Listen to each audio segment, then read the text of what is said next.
If I only had one day in Córdoba, Spain, this is exactly how I'd spend it. I live in Spain and recently visited Cordoba, and in this video, I'm going to take you through a full day itinerary, including the top sites, food spots, and local experiences you shouldn't miss. This plan works perfectly if you're visiting Cordoba on a day trip from Seville or another nearby city because everything is close together and easy to walk to.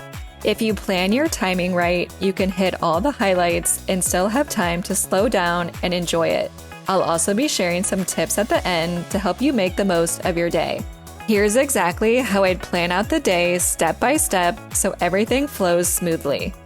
First, I'd start the day at the Mezquita Cathedral because this is the main reason most people come to Cordoba, and it's actually one of the most famous monuments in all of Spain. It was originally built as a mosque during the Islamic period and then later converted into a Catholic cathedral. So what you see today is this really unusual combination of both all in one building.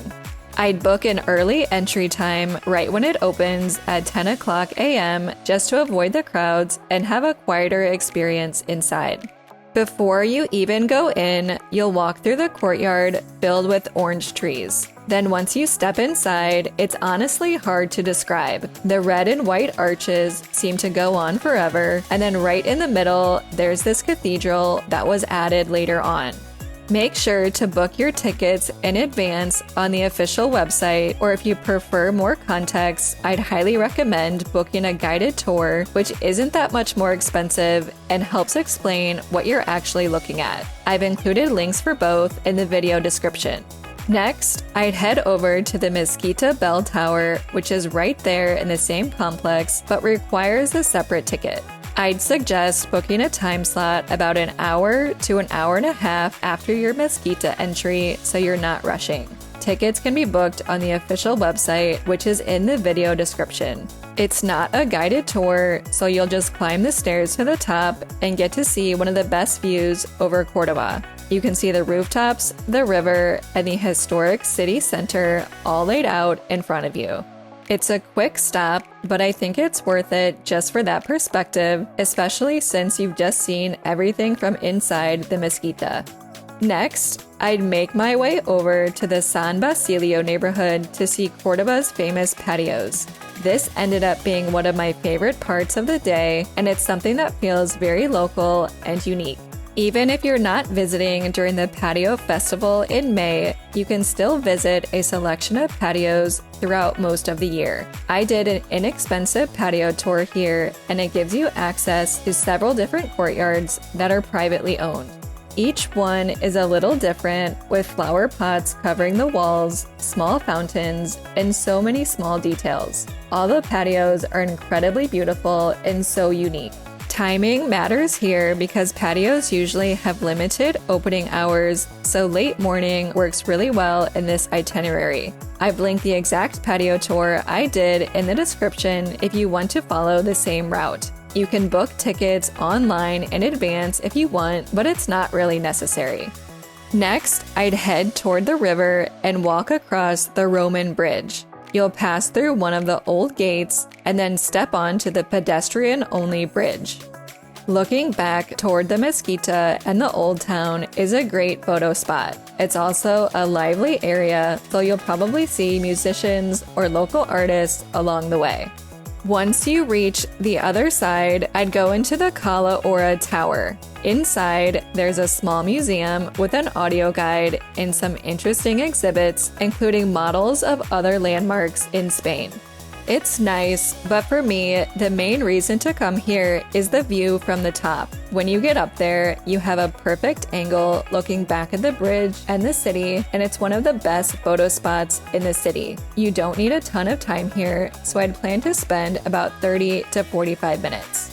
After a full morning, I'd head back into the Jewish quarter for lunch. I ate at Casa Pepe, which is a Michelin-recommended restaurant, but it's not overly expensive. It's a traditional Andalusian restaurant in a historic setting, and everything I tried was really good. If it's your first time in Cordoba, I'd recommend trying salmorejo, which is a cold tomato soup, along with fried eggplant with honey, and maybe the oxtail if you want something more filling. I booked a reservation for around 2:00 p.m., and I'd suggest doing the same because it does get busy. After lunch, I'd spend some time just wandering around the Jewish Quarter. This is honestly one of the prettiest parts of Cordoba, and it feels like a maze of narrow streets, small plazas, and little details everywhere you look. As you walk around, you'll come across spots like Calleja de Flores, which is a narrow alley lined with flower pots and a perfectly framed view of the bell tower. You'll also find small artisan shops and really cute courtyards tucked away. Just explore at your own pace and see what you come across.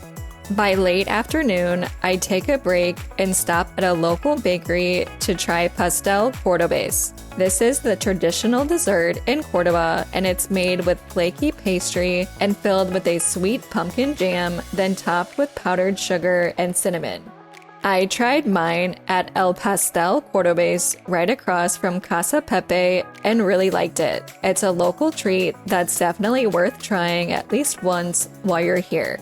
If you're spending the night in Cordoba, I'd end the day with a flamenco show. The one I went to felt really authentic, and it ended up being one of my favorites I've seen in Spain. The dresses and overall presentation were really impressive, and you really get a sense of the music and emotion up close. If you want to do this, I've linked the exact show I went to in the video description. I also want to quickly mention a few other places in Cordoba that you might want to add if you have extra time. First, there's the Alcázar de los Reyes Cristianos, which is a historic fortress and gardens that is usually one of the top sites in the city. It was closed for renovations when I visited, but it's definitely worth checking if it's reopened by the time you're here.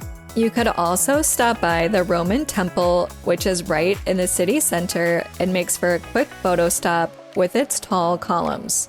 And another place you might want to check out is Viana Palace, which is a beautiful historic home known for its series of courtyards and gardens. It's a little further away from the Jewish Quarter, but it's usually less crowded and more peaceful. Next, let's go over a few tips to make the most of your day in Cordoba. First, make sure to book your mezquita and bell tower tickets in advance. Entry times can fill up, especially during busy seasons, and having a set time helps you plan the rest of your day. I'd also recommend making restaurant reservations in advance, especially if you want to eat at popular spots like Casa Pepe. Another thing to keep in mind is that some places close on Mondays, so I'd try to plan your visit for a different day if possible. The mezquita will still be open, but some smaller businesses or museums might be closed. Another tip is to wear comfortable shoes because the streets are uneven and cobblestoned, and you'll be walking most of the day. Next, if you're visiting in summer, be prepared for intense heat. It can get extremely hot, so bring water and take breaks when you need to. I'd also bring an electronic hand fan to stay cool. And finally, pay attention to patio opening hours. They're not open all day, so timing your visit is important if you want to include that in your itinerary. Overall, I think one day in Cordoba is enough to see the main highlights without feeling rushed, especially if you follow a plan like this. It's a great option for a day trip from Seville or other nearby towns, but if you do have the time to stay overnight, it's even better because you get to experience the city at a slower pace in the evening. I really enjoyed my time here and didn't expect to love it as much as I did. I hope this video has helped you plan your Cordoba itinerary, and don't forget to check the video description for all the links you'll need to plan your trip. Thanks so much for watching, and if you found this video helpful, please give it a thumbs up and subscribe to my channel for more Spain travel tips and reviews.